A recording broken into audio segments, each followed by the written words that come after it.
Well, hello, I'm Desiree Chappell, and this is TopMedTalk.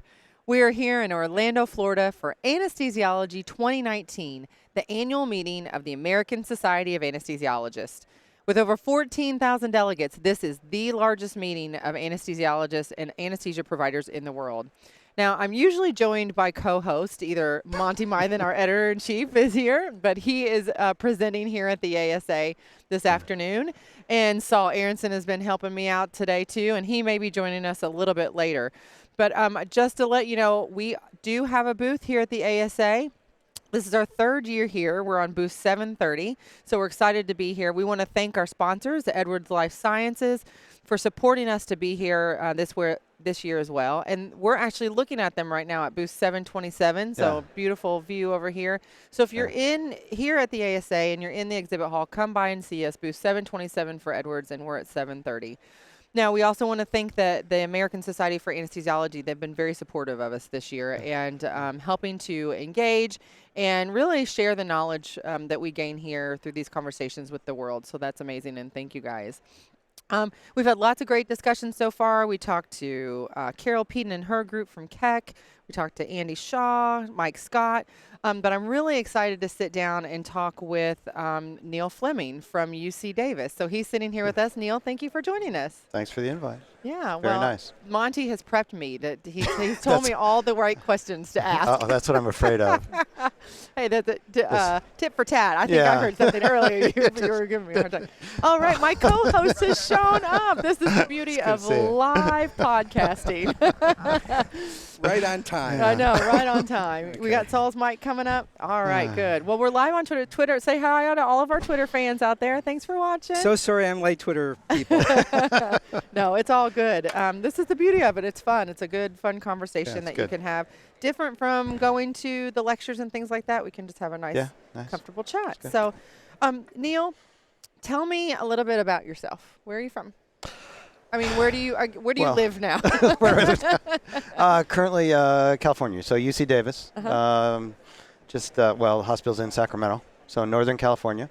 Yeah. Been there, this is 30 years. So oh, wow. It was my first day job when I finished training back east. Came out to California, and kids all grew up there, and grandkids are close by. So if the shoe fits. It works. It's working. It works. So you're an anesthesiologist at UC Davis. UC Davis, yeah. Yeah. And what type of anesthesia do you practice? Primarily cardiovascular thoracic surgery. So I'm currently recovering director of the section. I've retired I was like, recovering from what? I have turned it over to the next generation, and now I'm just watching and taking a deep breath. Yeah. So primarily cardiac, vascular, thoracic type cases, major vascular stuff. About half the time in the OR, half the time teaching. Oh, that's good. So it's a nice balance. Yeah, it's good. Definitely.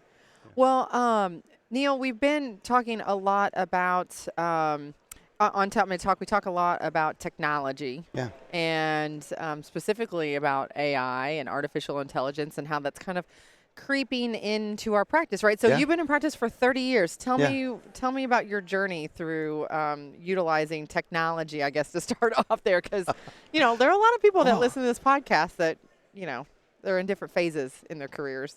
Well, it's kind of, I think that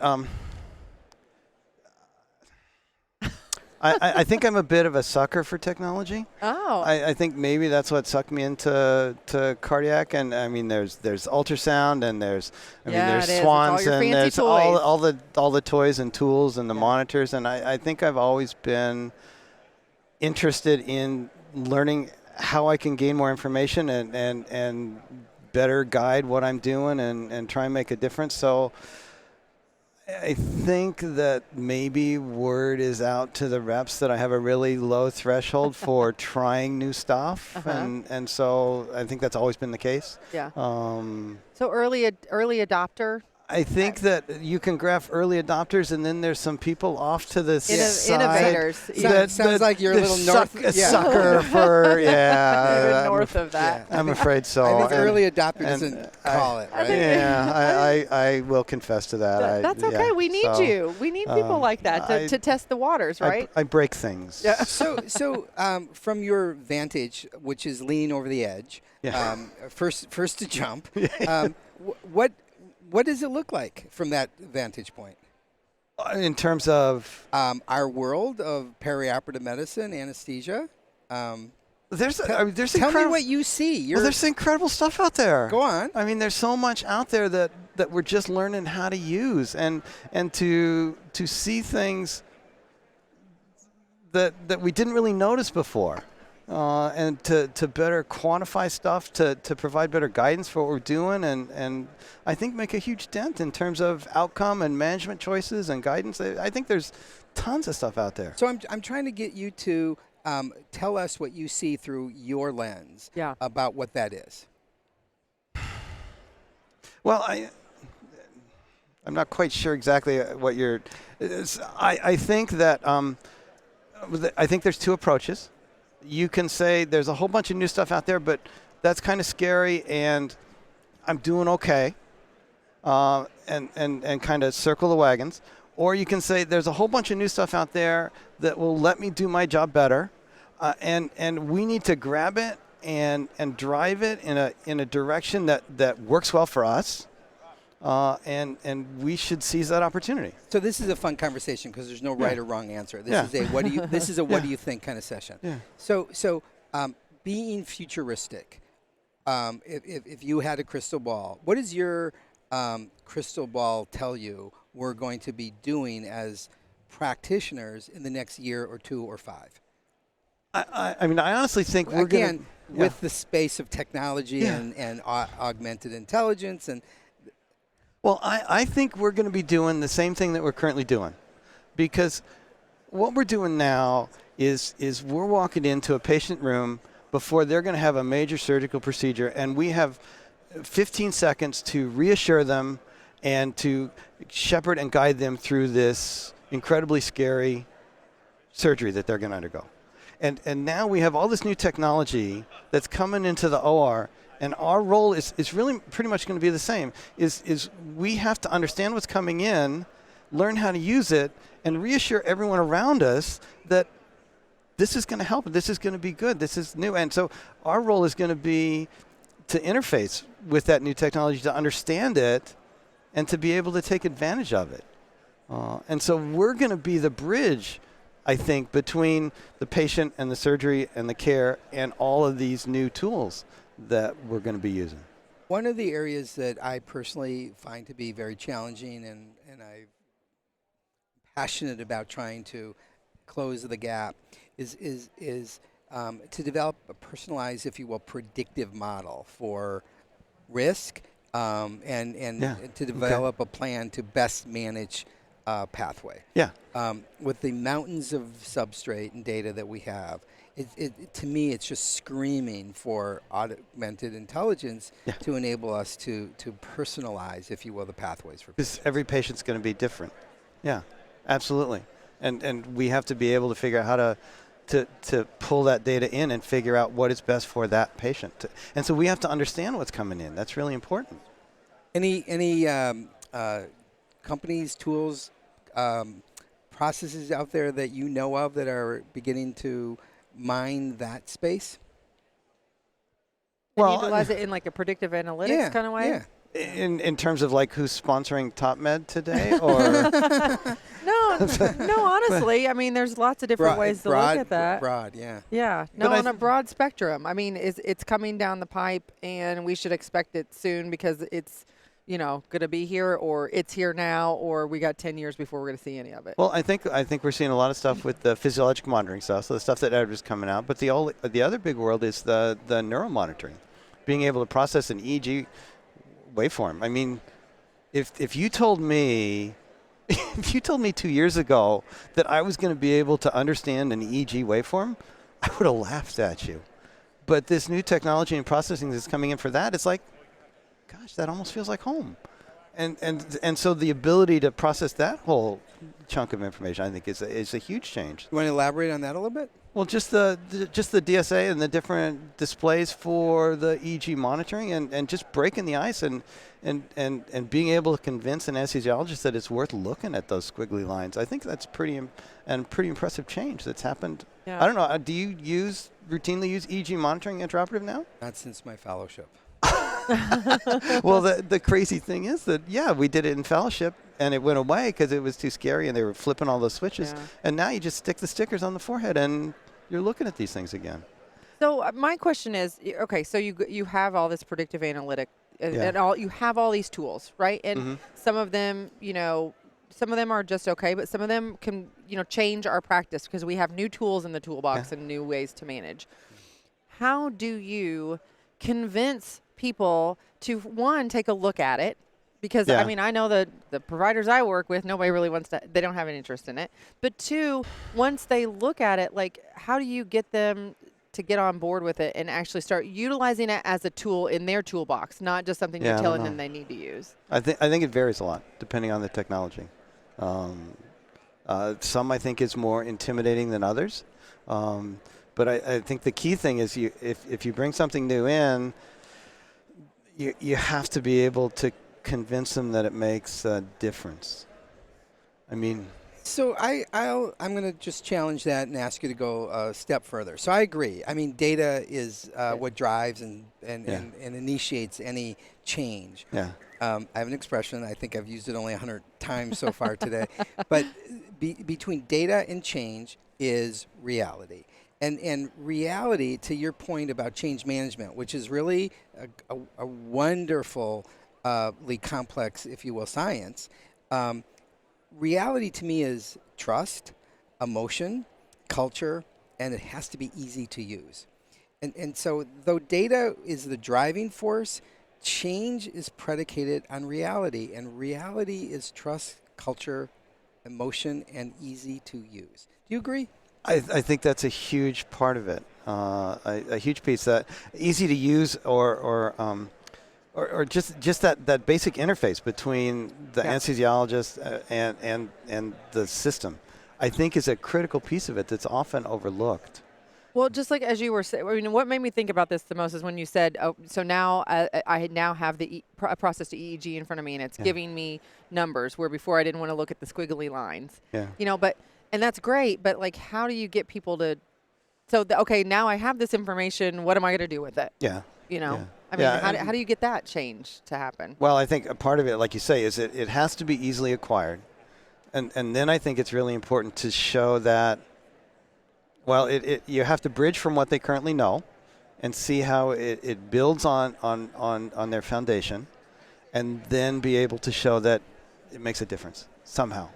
Or at least show how it could make a difference. Because I think a lot of it, it's hard to say that if you put this on your patient, they're going to have a better 30-day survival. And I'm thinking, I just want them to get the pancreas out. I really don't care about 30 days from now.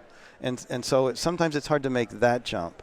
But you have to give them data or information that can convince them that, it's reasonable to assume that it will make a difference.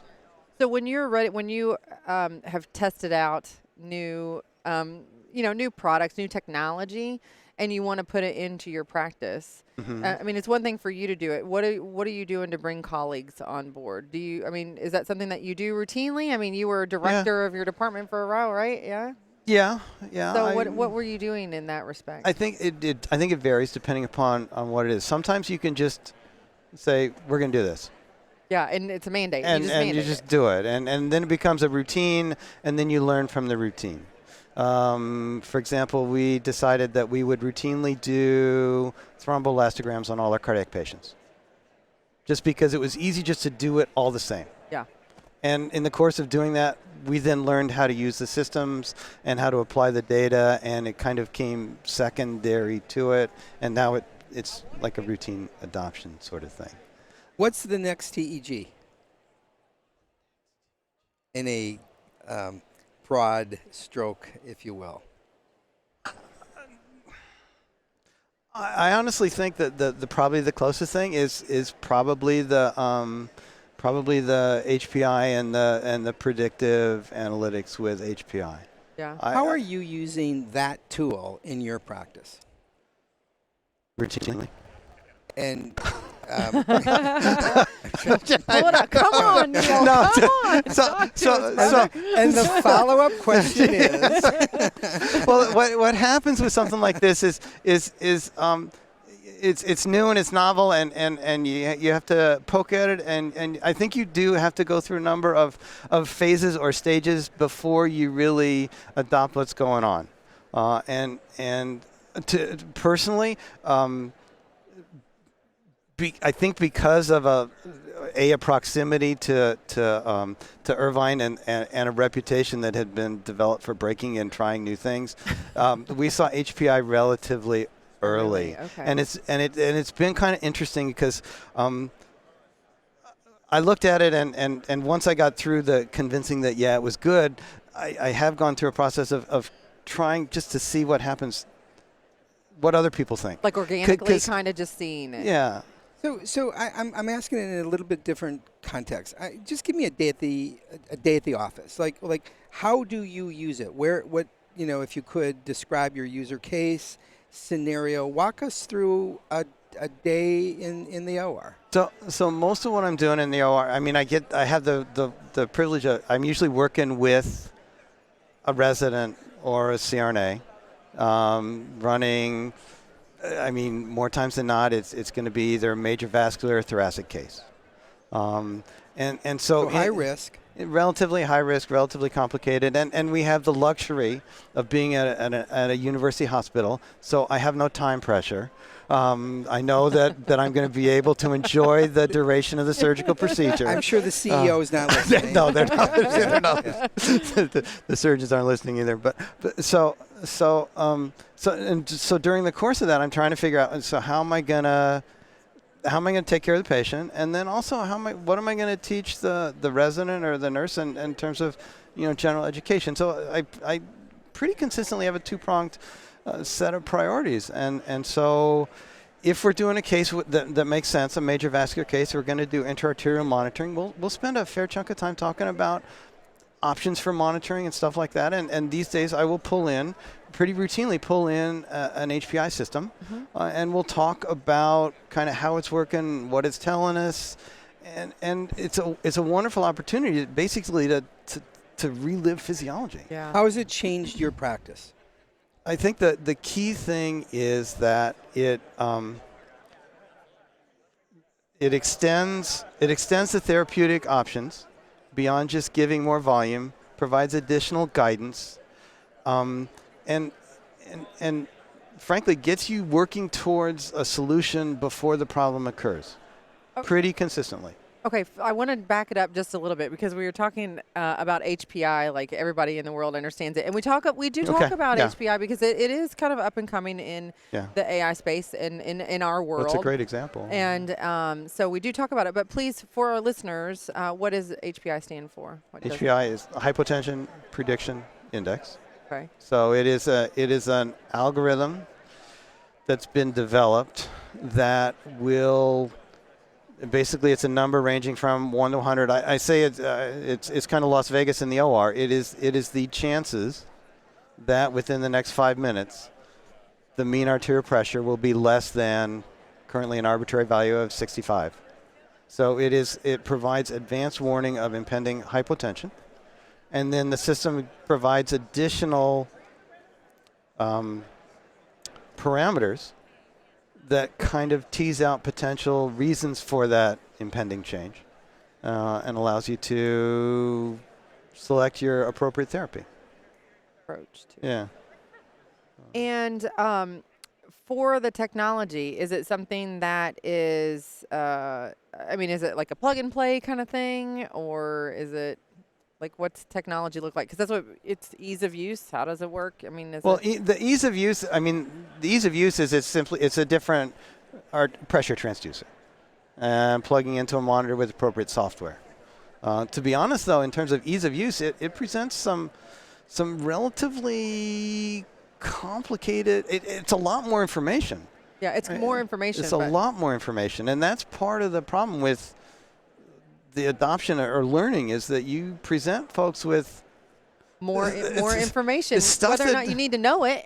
Well, it's the stuff that we didn't learn in medical school. Yeah. How do you manage to that, what you say information dose?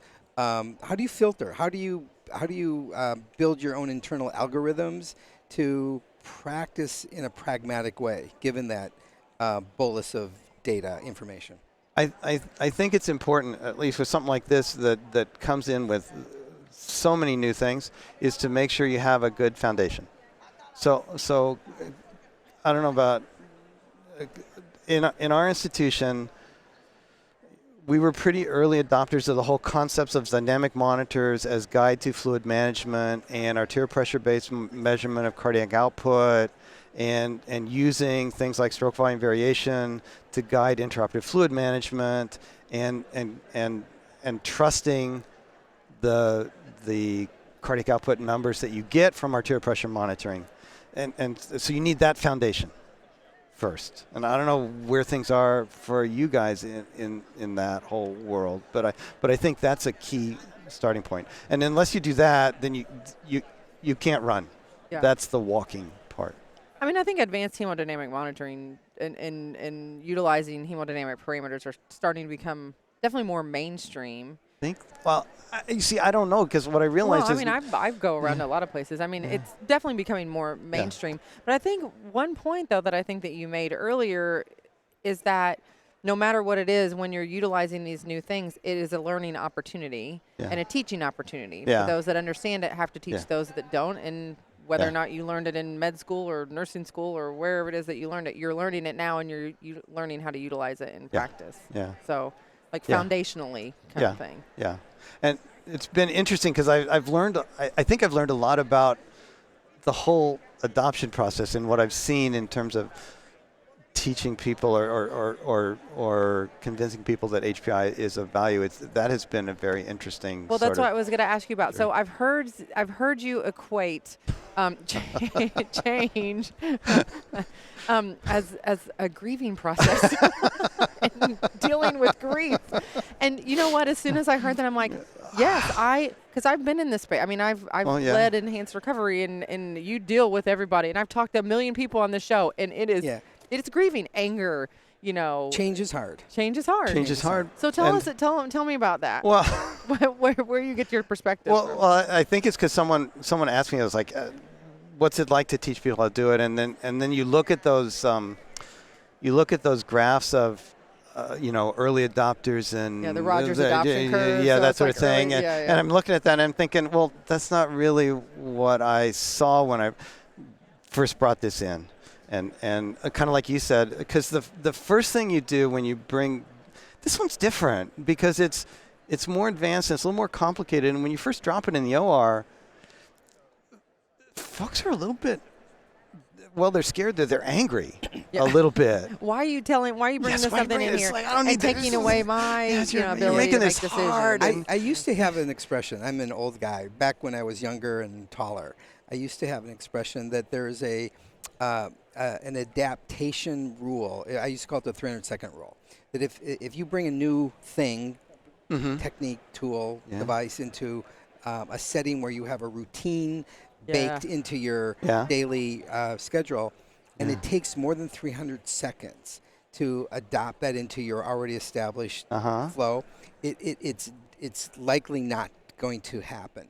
Now, I'll modify that to between data and change is reality. And so unless there's an emotional tug to accept a 300-second threshold that is, not sufficient, it is hard. And so so speaking to the change management subject, if we understand that the downstream consequence of our efforts upstream are meaningful and impactful, then we're willing to invest in that upstream process. Well, and the expectations are managed, too, because the 300-second rule really applies when you have somebody coming and dumping something in your room to say, do this or use it, as opposed to, well, I mean, that's what happens. What's happened to me a lot in my career, that somebody else has made a decision to use something, and they say, oh, we're going live on, Tuesday.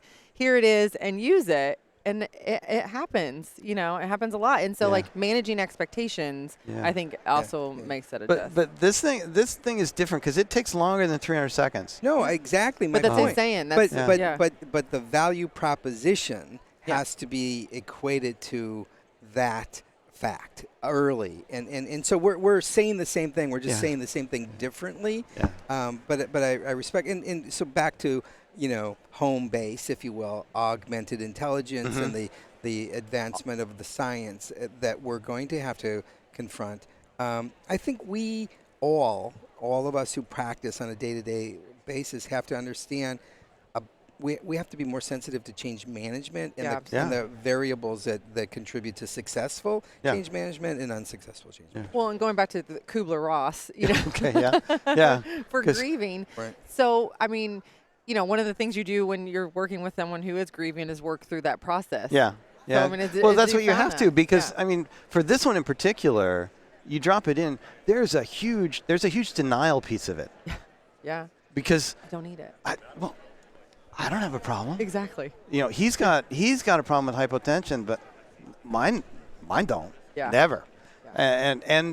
And so there's the whole will it work that you have to get through. You have to demonstrate that it actually does work, and that takes longer. That takes not 300 seconds. That probably takes half dozen cases. Yeah. And then you got to say, oh. We just heard from Dr. Andy Shaw a few hours ago about some work that he has done in a retrospective data analysis, a very, very large data set. But what the take-home buzz was, nearly 25% of our patients are hypotensive by definition. Yeah. And so this is an endemic. This is a major moment of revelation. Well, because I think in the past we've they're protected by the anesthesia, right? Because they don't need as much blood pressure when they're anesthetized. So we think. That's what we've been told. So you have to get over that piece of it. So there's that huge component to it. Simon Davies has been on TopMedTalk quite a bit and talked about his experience, and I've loved talking to him because he's like, it rolled in the OR, and I was like, negative, no way. It's like no way. Yeah. And he's like, well, I guess I'll try it, and he saw that it was predicting hypotension. Well, that's the problem. You also have to get over that. I know this is going to happen. Yeah. It's like, I don't need this machine. Yeah. Interesting. I think it warrants a look and a second thought about it, because it does. It's definitely something that, as Saul said, an endemic. So. Okay, we're gonna have to wrap things up in here in just a second, but I could talk to you forever about this. Yeah. We're just getting going, aren't we? That's what I thought. Yeah. Well, congratulations on your quasi-retirement. Well, I'm not dead yet. I'm just not writing memos. That's all I'm getting to do other things, which has been the really nice piece of it. All right, let me reframe. Yeah. Congratulations on your freedom. Yes, it is. There it's you go. So you actually do some really fun things. Oh yeah, I get to. It's all right. It's great. I don't have to do the schedule. I don't have to. Memos, and I just take care of patients, and I do teaching, and I can even maybe get some writing done, and it's the coolest thing. Yeah. Well, good for you. Well, I know that you also, I think that you're famous aren't you, on the internet? Isn't that right? So I'm a big fan. Oh, yes. And if you can, I just want to say, if you can hook me up with Z-Dog, that would be awesome. Oh, we're like this. Yeah. So please share the genesis of Z-Dog. Tell me all about it, because I was told that you were kind of drug into that thing. Well, it was. But you look like you had some fun. Oh, I had great fun, but it was blissful ignorance. It's like, hey, could you come down and do an interview with this Z-Dog fellow? Sure, whatever. And then Z-Dog, and it's like, oh my God, what did I get myself into? It's like, oh, okay. All right. Okay, so who's Z-Dog for our listeners? Z-Dog is he's a hospitalist, so physician, internal medicine, motivational speaker, stand-up comic. Yeah, that's a good way. Who runs this podcast thing. And I will tell you, so his audience is interesting. So the story I say is, so I ended up doing this, so he just does it. This is a whole nother world for me. He just does this Z-Dog going live, and people log in. I don't know what they're doing. I don't know if they have life, but they log in. They're watching on They're Twitter, probably like watching. It's the same guy. So they log in, and we just start talking, and they start writing questions and things like this. And so I do this thing at like 10 o'clock in the morning. I talk to one of the med students a couple hours later, and the first thing he says is, "Hey, I know what you did this morning." So more medical students watched Z-Dog live than showed up to my pharmacology lecture. I love that. I walk down the hallway. The janitor says, "Hey, I saw you on Z-Dog." The nurses in PACU, "Hey, I saw you on Z-Dog." Not a single faculty member knows. I don't even know. Nobody knows. You know what? Adopt or die. I was just like, yeah. Well, of all the people to go on his podcast, you as an innovator and techie. No. It's him. I just kind of watched. And What'd you talk about? HPI. HPI on HPI. Z-Dog. Yeah. Okay, it was pretty wild. I'm sure everybody that's watching us right now, they're putting it and plugging it in and looking up Z-Dog Neal Fleming. Just Z-Dog HPI. You can see because it's him, not me, without a doubt. What was Monty's call sign? Alpha Zero. Alpha Zero. Have you heard of Alpha Zero? Well, that's a big. That's what Monty's talking about right now at his session is AI in practice and moving. And so there was the Deep Blue, which was the super learning computer that was beat the chess guy. Yeah. And then he was just telling the story about the next thing in AI where this Alpha Zero, literally you don't tell it anything. You just plug the chess game in, and it has to figure out that it's a game that is chess, and then within 24 hours it beats the world champion and any other chess computers that have. I know, isn't that embrace or die? It's absolutely amen. Embrace or die. No doubt about it. Neal, I know we're not Z-Dog, and Z-Dog, if you're out there, we're TopMedTalk. Come on. I apologize. But thank you so much for sitting down with this, and we're gonna have to do this again because I know there's a lot of other things that we can talk about. So I would look forward to it. Thank you very much for taking the time out of your day here at ASA 2019. And a couple things before we go. If you have not subscribed to TopMedTalk, it's topmedtalk.com. You can subscribe. If you do so, you'll get a newsletter, which is not very invasive, so don't worry about that. But what you do receive is how to get daily podcasts from TopMedTalk in your either mailbox or on the TopMedTalk app, which you can find in the App Store, or through your podcatcher, your favorite podcatcher.